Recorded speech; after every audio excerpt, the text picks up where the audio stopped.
Hey everybody, welcome back to Cutthroat Research. As always, I am Tyler and I'm here with Ryan. Hello. What's going on, guys? And we are here to talk about Keyforge. Keyforge. Alright, so Set 3, Worlds Collide. Set 3. Now that we have it in our hands, Yeah. you guys have seen on our YouTube, we've done some box openings. We do have, how many more coming? I have 4 coming total, getting uploaded throughout this week. And then I will finish that up with one more after that. And hopefully that will hold you guys off. Anybody who didn't get those. That'll be a total of 12. Yeah, and that should hold you over until the pre-release or the release date of November. So Cutthroat Research opened 2 displays worth of starter decks. Whoops. Hey, I mean, it's for you guys. Yeah. Our wallets are sad, but As we are much happy. as it's for us, yeah. But what The are first half of it was for us. Yeah. A few decks were for us. Right. Now that we have had our hands on set 3, I woke up this morning, recorded some gameplay videos with our friends Lewis and Josh. You've been playing Keyforge literally your entire day off so far. Yeah, like 8 hours of Keyforge. And I've been playing exclusively set 3 decks. I don't know if we're going to put in the gameplay videos just because we kind of went too far too fast. I just grabbed some of the decks that had the new houses and I played them against our top 5 set 1 and 2 decks. Yeah, and that was, I mean, theoretically you were trying to kind of decipher the theory of the triangle format between set 1, 2, and 3. Yeah, it might not have been the most accurate way. I will say that if set 3 just straight up pooped on those decks, it would have been something crazy. But yeah, instead it kind of had the opposite effect. You know, I have a couple really good Amber Rush decks. Those still rush Amber really well. And if I'm playing with I have a random 6 Worlds Collide decks from various starters that I opened and kept. So it was a little rough. They didn't quite have the tools, and we're still feeling it out. But now I feel like I'm seasoned, at least a little bit, towards the basic mechanics of set 3. Nice. Yeah, I've played mostly one deck throughout the day because I really like it. That's the deck I played against you. We played a couple games. Yeah, and that was another set 3 versus set 1, and I didn't win those games. Yeah, I didn't record those, but set 3 did win those 2 games, 3 games, 2 games, 2 games. I think. Yeah. But I was about to say the name like they could look it up, but it is it's a fun deck. It's Saurian, Star Alliance, and Untamed. Yeah, I think we figured out the best thing about that deck. It house cheats. Every turn. If you call Star Alliance, you're playing every house that turn. Yeah, it's weird, but it's crazy. But what are your first impressions of set 3? Having looked through the cards, having played a couple games against it. I know you haven't played any games with it yet. Yeah, I've done 2. I recorded 2 of the box openings today. You were playing set 3. This might be a pseudo segue, but we have another store championship coming up next Saturday. The next a town away from here, basically about 45-minute drive. And I wanted to play a set 1 deck that I got. I pulled a deck that became my highest rated deck the day after our store championships. So I played that for a few times, and I really like it. It's really cool. So I wanted to play with that, and you and I played that matchup. And my first impression of set 3 with my deck is warding is basically a better elusive. Yeah, warding is really strong. Warding is just a better elusive, and if something can ward, it's just as much of a threat as Mother or Hunting Witch. Just having a creature that can ward other creatures, it feels like a Hunting Witch you have to answer, and most of the ones I had to deal with were 5 power. Yeah, in the deck I was playing, it was crazy. It seemed like a bigger deal because it was a lot of fight, reap, use another creature, or use a non-Star Alliance creature or card. Yeah. So keeping them on the board was really just exponentially worse and worse for you. Mm-hmm. And also the deck you were playing was pretty board-centric. Yeah, it's the Brobnar in the deck I play kind of has to stay alive, and the times I had it, it didn't survive very long, and when it did, I had to choose which creatures I wanted to answer, and whatever was left would still snowball you pretty hard. And I don't have any board wipes in that deck, but I have life wards and stuff. But by the time I had life ward, you had 6 or 7 creatures already, so Yes. that was rough. But this is what it is. It does give me a new appreciation for reaping as a way to gain amber, rather than just playing cards. Because a lot of set 1, you're just playing cards to gain the amber. Right. But set 3, the reap effects are so strong. And Saurian, how do you feel about Saurian? Now that we've delved into it a little bit. Saurian feels like it definitely is a replacement for Sanctum.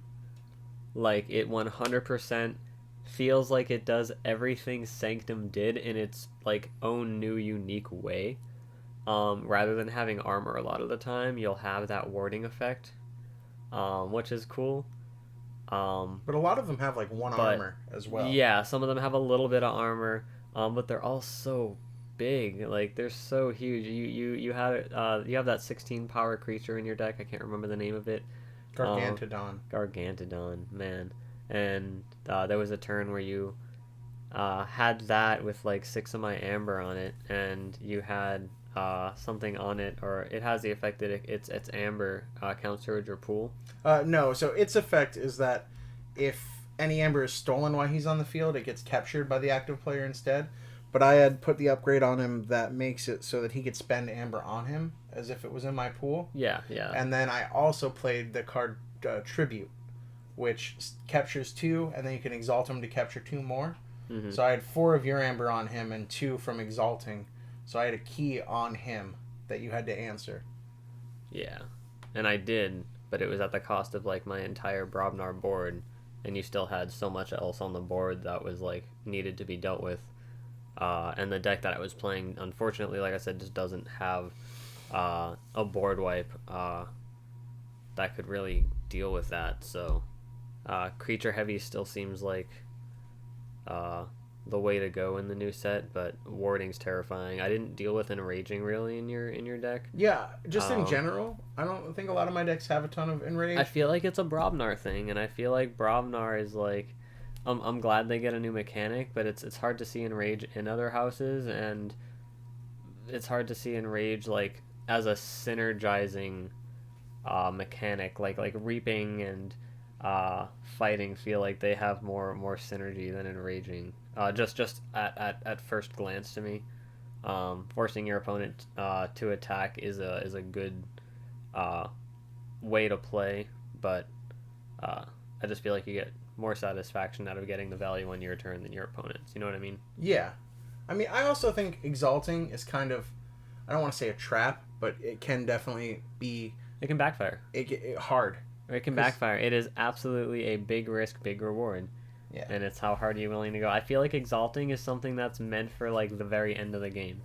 You're not going to exalt you're not really going to use exalt unless you're getting your opponent off a key and you don't have any other way to, or you're both at 2 keys, or he's about to get his 3rd key, not he, but they're about to get their 3rd key, and like that's literally the only way you can stop them. Or it's like, I'm about to get a key and you're about to get a key, and this is literally what's winning me the game. That's the only time where it's, I don't know. Like, I feel like it's never really worth it unless the effect is like ridiculous. I don't know. I find myself using it a lot. Yeah, I know you were using it a lot, but like seeing you use it was like the creatures being big helps, but board wipes are gonna be really rough. Like decks with a lot of board wipes in them, or like multiple Lost in the Woods, stuff like that. That's gonna be a problem, even with warding. That's where the warding comes in. Yeah, I think Paraguardian exalting to ward his neighbors is amazing. That card's ridiculous. I think there's a guy in a different deck that I was playing earlier. Mm-hmm. He gives for every amber on him, all of your creatures get, or for each amber on a creature, they get +2. And I had 2 of them in a deck. I got them both out, so I had like a Flaxia that had captured 2 from a card or something. The Flaxia is a 12 power. Yep. Oh Like- my god, dude, that's crazy. Wow. So that was pretty wild. That's so big. Yeah, it just made That's- everything big.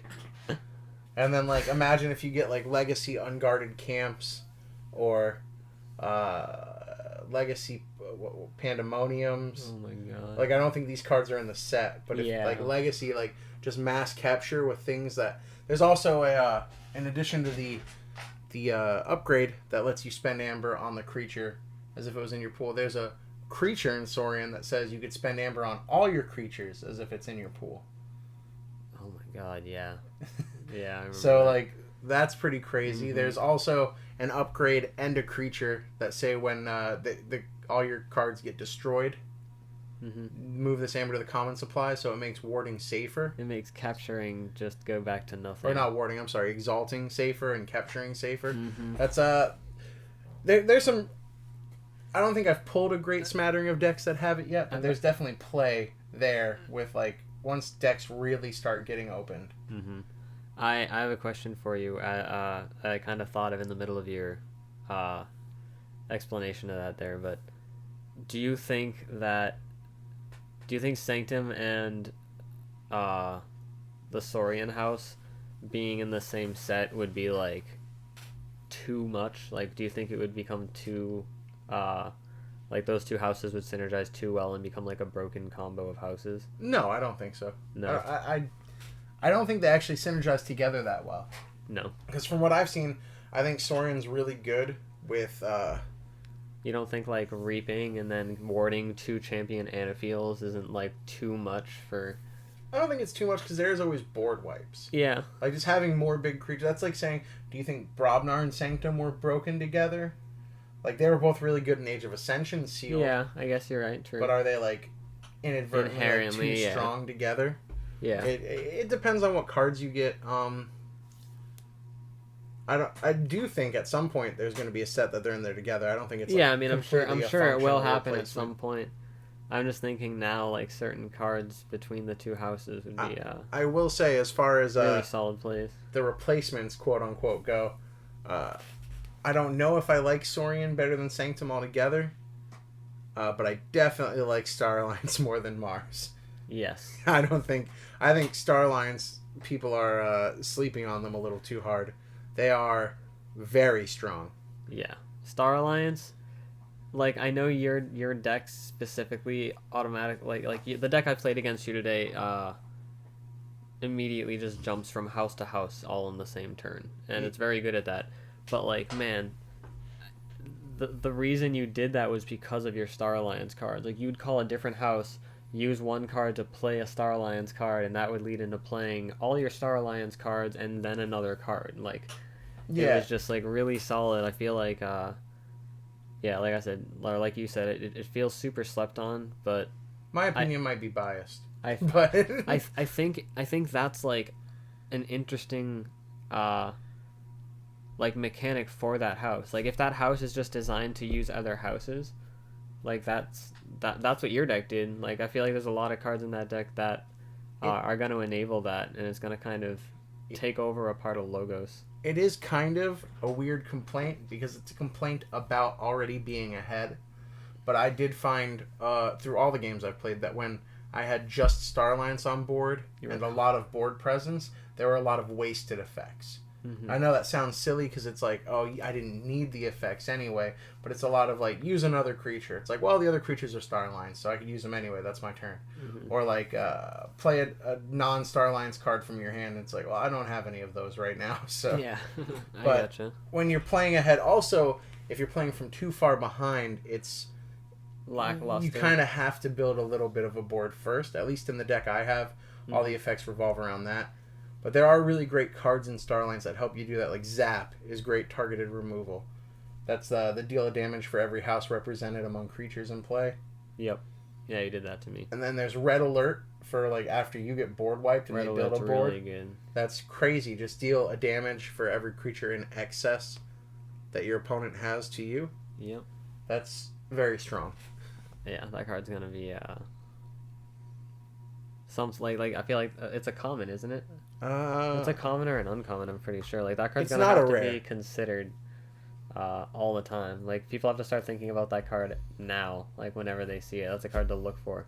Yeah. Maybe that should be a topic in a future thing, like top 10 cards to look for in set 3 in new decks.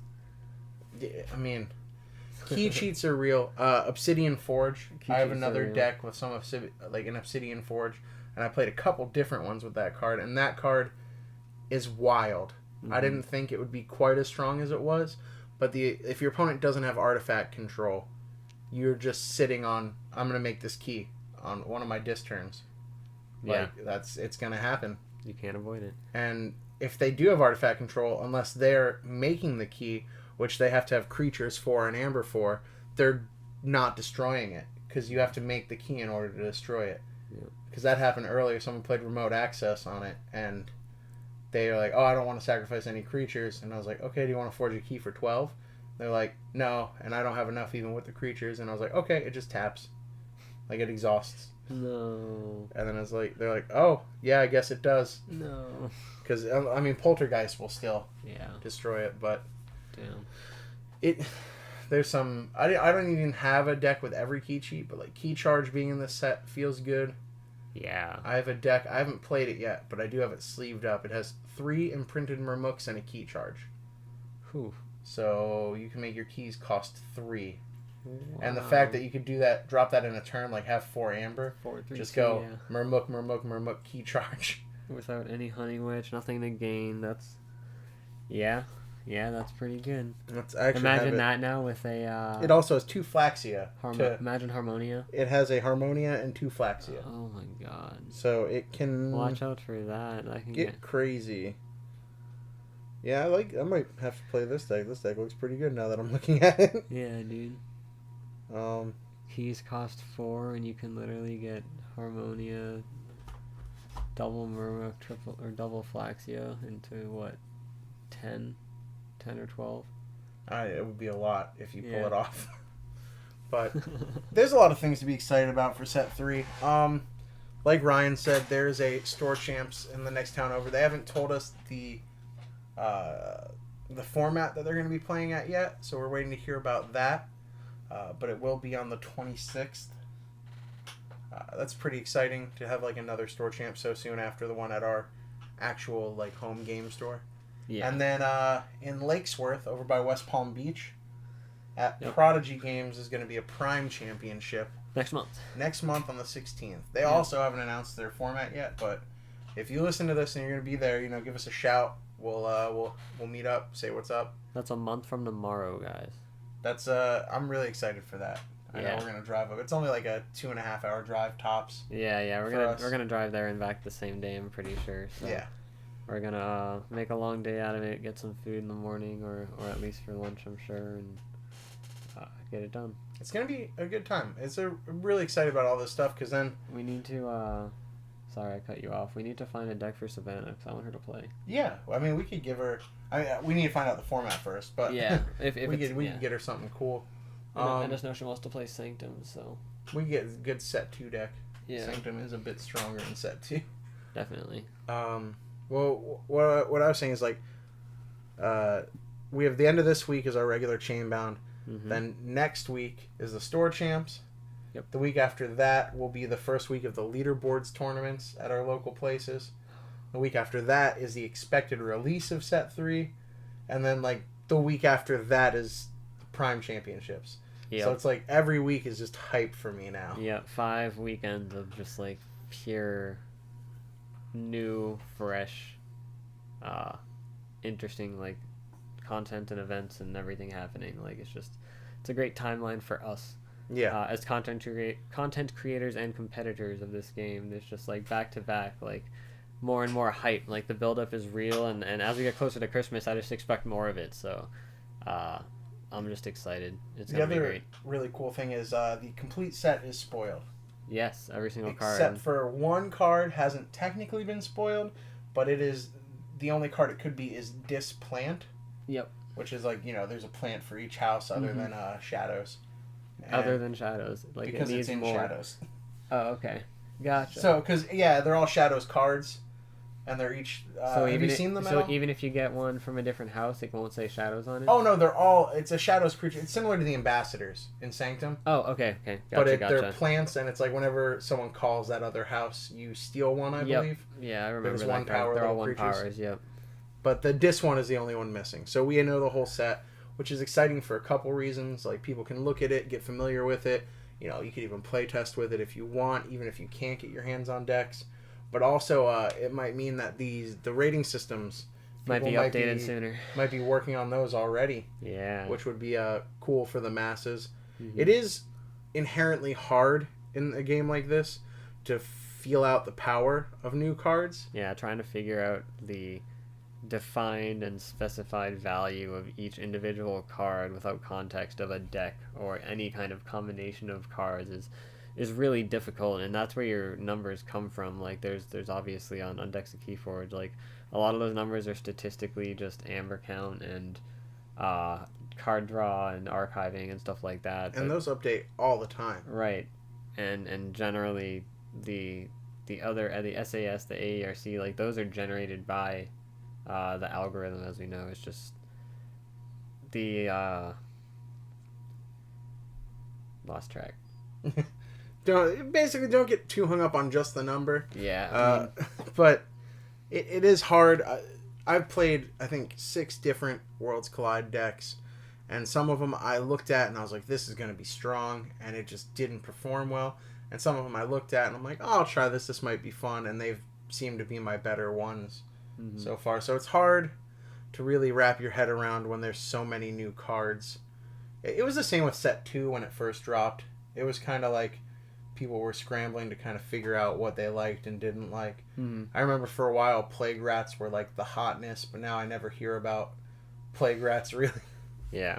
I mean, the procedurally generated cards usually are pretty hype when they first get announced, but I don't know. A lot of them don't really live up to their expectations, you know what I mean? Like, even now, like, I have that double brew deck, and I'm not, like, super hyped about it. Like, it's interesting, but putting power counters on things just... Sometimes it's going to feel like a waste of a card, you know what I mean? Well, the brew itself is okay. You get an amber input. I like the creature is different. Like, that's really strong. Like, I have a Grok in one of mine, like a Mega Grok, and having 7 power instead of 5 with a fight lose 1 effect. It's pretty solid. It's strong because instead of getting 1 fight out of it, you're potentially getting get 2. Yeah. Like, that's pretty good. Yeah, it's significant for sure. That being like 1 fight, then you trade up or kill it. Then instead you get 2 fights before you trade up. It can make the difference for sure. I haven't really gotten any decks with the blasters yet. No. I know some of our friends had, like, someone got... Did you get a double blaster deck? I don't think so, no. I think Amanda might have. Yeah. But those seem really cool. Yeah. I know you got 1 blaster. I got 1 blaster in a deck, yeah. In a deck with your double brew. So you got a bunch of procedurally generated cards in a single deck. It's ridiculous. So much. I did pull the Anomaly and Legacy. If you look at our box openings, I think that was number 6?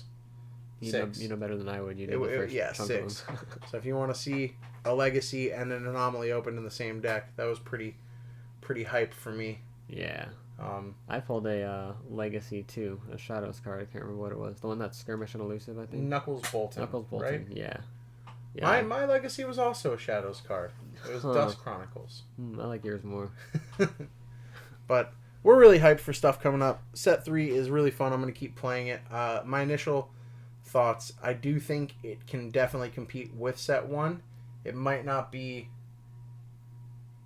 flooding the field right away. We'll see. I have a small sample size, and again, I'm not playing it against just random Set 1 decks at the moment. Yeah, just you're playing against tournament level Set 1 decks. Set 1 decks that have already gotten like 10 or more chains, or have already done well at store champs or better.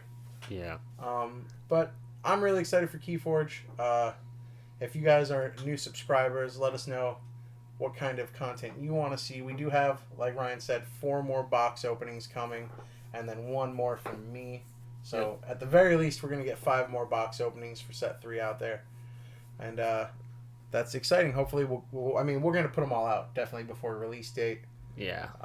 Hoping to keep you guys we want to try and show you as many cards as possible. I know the lists are out there, but seeing them opened is a little bit more fun. Yeah, yeah. I do apologize for the first video that I post because the recording was kind of blurry, but I think I fixed it in the second one. So that's coming out. Like I said, probably the next few days. I know they're recorded. I gotta edit a little bit and throw them on YouTube. But what else we got? I don't know if we have any other. That's a lot of the big topics. I know our line of events is the majority of what's on our mind. Yeah, we do. On. For those of you who wanted a more podcast-centric way to listen, like podcast hosting sites, we are in the final stages of sorting out Spotify. Yeah. And iTunes. Yep. We have our RSS feed from Podbean, and we created a Spotify account. We have the first 5 episodes on there, and the other 5, including this one, will be on there also this week. I would say probably by tomorrow. Yeah, we had to bite the bullet and pay for a yearly subscription for that. Yep.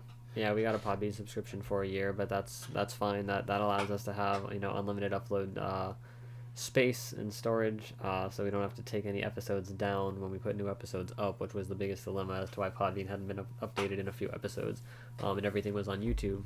But now that we can do that, we will do that, and therefore everything's going to show up on Spotify. Next step is iTunes. We're going to try to get ourselves thrown on iTunes too. Just so you guys can listen like on your way to work instead of having to open YouTube, which isn't the most I know efficient. It's not the most user intuitive app sometimes on smartphones. And when you're driving, don't do that when you're driving. Yeah, please don't watch videos while driving. Just listen. Another announcement: we're getting an intro done for YouTube. Yes, we do have a friend who works in like graphic design, working on like a couple title cards and intros and outros and stuff. So we've gotten a few examples. We're kind of tweaking things, but hopefully episodes in the future we're going to try to get some intro music and some more what's the word? Just creative something nice to look at. Fleshing out the channel a little bit more and getting some more personality with it. So I'll look forward to seeing that. I hope you guys do too. We got another what did we have last time? 40, 50 something. We got another like 10, 15 subscribers now too. Yeah, we're gaining subscribers pretty quickly. Probably mostly because of the box openings, but hey, that's fine. Yeah, I mean, also let us know what you guys want to see. We're kind of talking about starting up a Patreon account. Yeah, we have a Patreon. We just haven't fleshed it out either. We haven't really gotten too far into it. We wanted to see where we stood in regards to dedication and how long we would keep going with this before we kind of dove into everything else. But we're at episode 10 or 11, I think 10 now. So yeah, I think this one's 10. I think this one's 10. So I mean, we'll figure out if we want to do it like video by video basis or month by month. Either way, it is. I know some people get kind of weirded out. It's not really like us trying to make money off this. It's more so just trying to. It's not a cash grab more than it's a recoup. Yeah, trying to offset some of the costs because I know we bought some better mics, some setups and cameras, and I mean we love it. We're passionate about it. It's not a big deal, but we were gonna do it anyway. But our motivation to continue doing it and continue getting consistent upgrades of gear and better quality content, that's a hill we're climbing, but we'll climb it faster with any support. Yeah. That's pretty much it. We're climbing the hill regardless, but support will climb it faster. The reason we bring it up less so to just shamelessly plug it is more so if there are any sort of like cool rewards you guys want to see or can think of that we can deliver on, let us know. This way it's not just like you want to donate $1. Give us some money. Here's my cup. No, not at all. We were thinking about like stickers, or some kind of some kind of cool merch. Like I feel like we could do playmats, but we'd probably have to buy them in bulk quantity. So it's like depending on how the community grows. I'm sure playmats would be a down the road goal. But stickers are good, pins are good, stuff like that. I have anything we could mail you for simple. I have someone who does like 3D modeling. Maybe we could get working on like a set of keys with our like logos on them. We talked about that. So that might be a cool thing that we could give away. You know those chain tracker cards you get at the tournaments, all those little things. What if we like got that like reskinned with like our logo in the background? That could be cool. Yeah, that's a chain tracker, just a little cardboard. But yeah, anything you guys can think of that might be easy to mail or easy to, even if it's just like a download or maybe it's earlier content. Like nobody likes doing that out the gate, so we're not going to do that. But I know there's things that other places do and other podcasts do to get your guys' support. So whatever you can think of, throw our way, and we will be more than happy to try and make things happen. Yeah. Until then, just give us some comments, give us some feedback. We have gotten a lot of comments recently. We've been trying to answer them all. I'm gonna try and get better about putting which one of us answers at the bottom. We've just kind of been answering as Cutthroat Research blindly, but I'll put like Tyler at the bottom ones I answer, and Ryan can put his name. Yeah. But keep in touch, and we're gonna try and adapt and evolve with you guys. Yeah. Let us know what cool combos you find. I think that's a good thing for this video. Oh, for sure. Any of you who do have set 3 decks or are looking at set 3 cards, you see any cool 2 or 3 card combos, throw them in the comments or send us an email and show us what interesting things you've discovered with your friends test playing this new set. We'd be super interested, and maybe we can give you a shout out if you give us something cool. If you get a deck that has Obsidian Forge with a Legacy Soul Snatcher, you let me know. Because... And I still just want a high rated deck with Yerks. I pulled one today. Yeah, you did. It's like 80 something. All right, y'all. Have a good one. Keep on listening. We'll keep on talking. And even if you don't listen, we'll probably keep talking anyway. Yeah, we talk even after the recording's over. So bye. We'll see you next week. Bye.